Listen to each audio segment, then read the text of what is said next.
télévision boo gis surtout moment bu mel ni léegi nga xam ne télévision yi bari nañu ku nekk da nga am na ngay xoole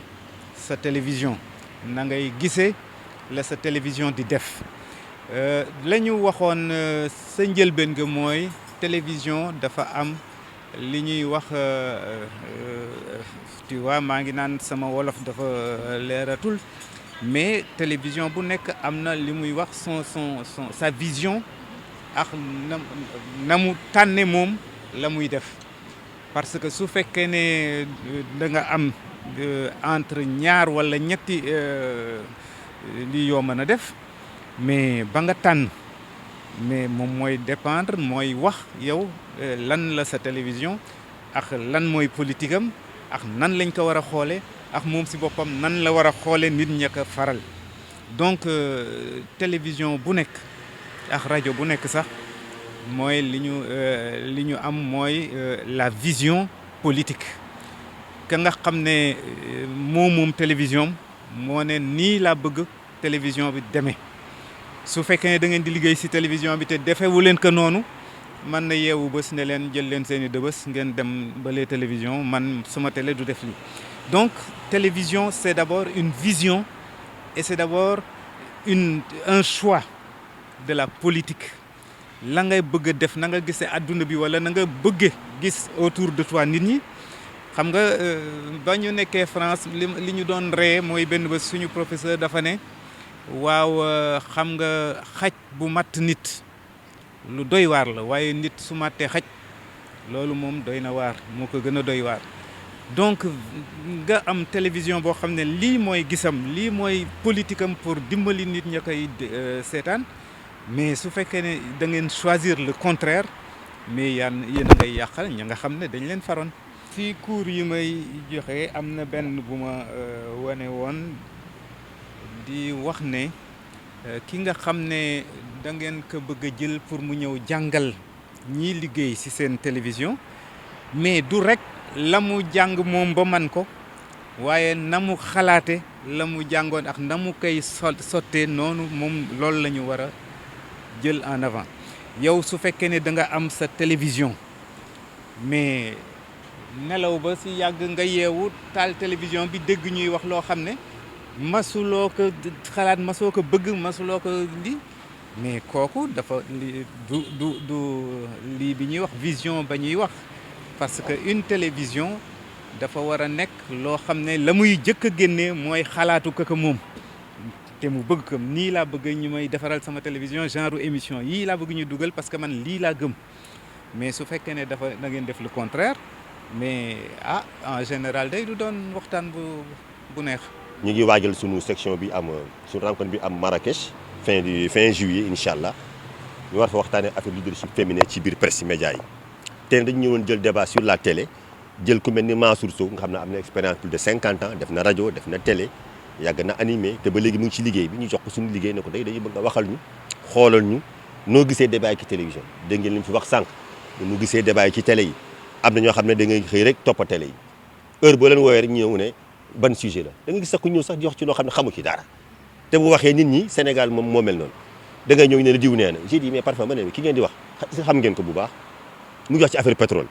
jàngul pétrole du ingénieur mosul liggéey ci société bu def pétrole mais day ñëw léegi ñu ne débat pétrole mu ne day wax ci pétrole mais kooku sa waay su ko Sénégal yi toppee dañuy am musiba rek ñu mel ne dañ ko war a moytu y a des gens seen liggéey la dañ leen di jël laaj leen pétrole jàng nañ ko liggéey nañ ci ñu wax ci sport c'est la même chose culture ak leneen économie mais boo jëlee rek ku mel ni man mu ñëw rek nga ne lii rek mu ne xam naa rey la nit ñi ak wax sonal leen wax ay jëyam ñu ngi ne mooy li mu wax yëpp dëgg la loolu tam baaxul donc télé yi nañu xalaat bu baax li ñuy def ak ñi ñuy invité surtout loolu am na ci solo di leen remercier seen présence yéen tamit ñi ñuy invité fi dañu fi jël ay mag yoo xam ne dañu marqué presse bi def nañ fi ñenn ñi ku mel ni Ali Dioum moo jëkk a nekk directeur du Soleil c'est-à-dire même ñooñu xam nga ñu invité ci beneen télévision nga jékki-jékki ne li nga ma laaj boo ma ko laagatee damay jël sans bagage ma ñu defee da ngay caaxaan nga gàddu say kaye génn coupé émission jàmbur mais loolu doy na waar su la nit ki invité te mënoo nekk ak moom wala xamoo ci li muy wax lan la ne ko au départ man kat parewuma pour ñëw seen débat parce que du sama domaine mais boo ñëw ci benn affaire ñu invité la ci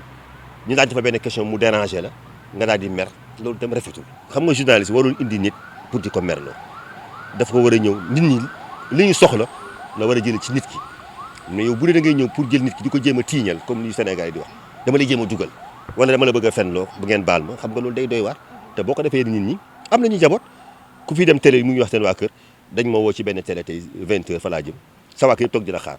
jékki-jékki naan mais papa yow loo gëteeg diw wala waa ji xanaa si ennemi da loolu jaru ko lu ma xamul du ma ci wax man mooy lu man loolu laay jàngal ñëpp moo la sama waa kër moo la ma ñu mën a liggéey loo xamul bul ci sori et puis del documenté wu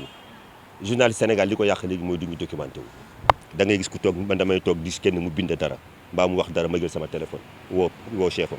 ah j'ai suivi de tey suba benn affaire mais daal je ne suis pas d'accord ah bon ma ne ah du noonu grand naka la ma ne la lii ak lii ak lii xanaa defoo documentation mu ne non ndekete loolu j'ai dit non booy seet surtout léegi saa yoo duggee internet ne kii Ablaye Thiam ñu ne la mooy kii lii def na lii ak keneen ak keneen mais ñooñu nag boo leen xamulee bëgg a bind ci ñoom wala bëgg a wax ci ñoom di nga def erreur te boo defee erreur neexul rectifier bu ko see jàll fii ba 30 ans bu ñu xoolee archive bi ne yaa fi waxoon nangam ndekete kii xamul dara wala ndekete kii nangam donc loolu dañ ko moytu. non am na ñu koy doxee ba tey nag am na ñoo xam ne ne dañu war a dox ci éthique ak déontologie maa ngi fàttali ndey sal si Bachir Kounta dafa ñu daan wax ne éthique déontologie c'est tous les jours du lu ñu jàng naa ko daaw non nit ki mooy am comportement boo xam ne bu ko defee xam ne lii kat jekkul muy ci kër di ci mbedd mi am na ñoo xam ne ci mbedd mi am na xam mënuñu ko def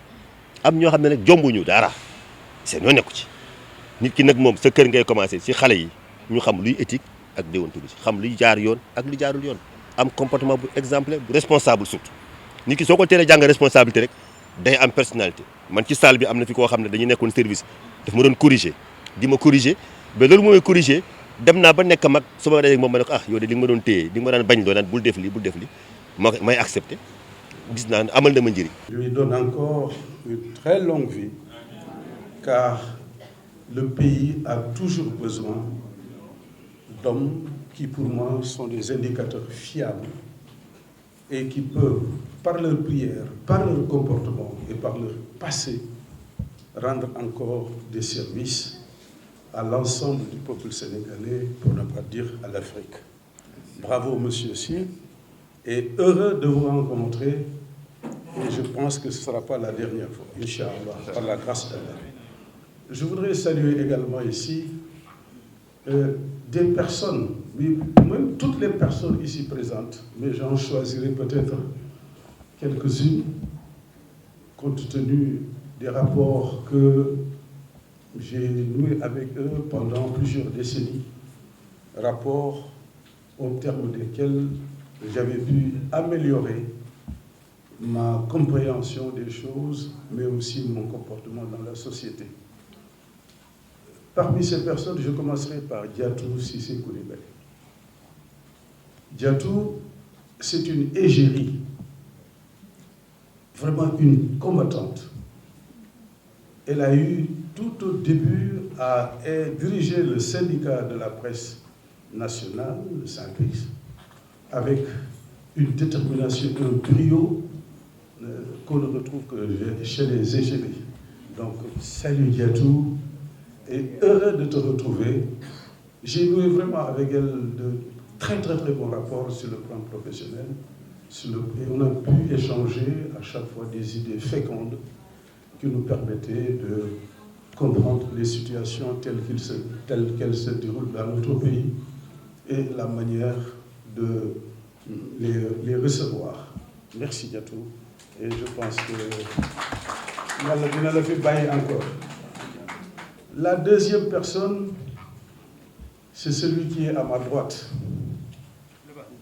À ma droite, je dis. Mansour. Mansour,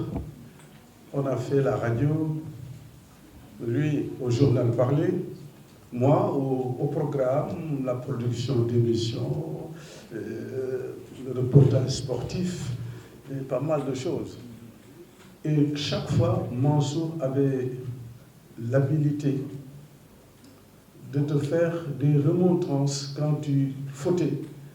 mais sans donner l'impression qu'il te faisait des remontrances.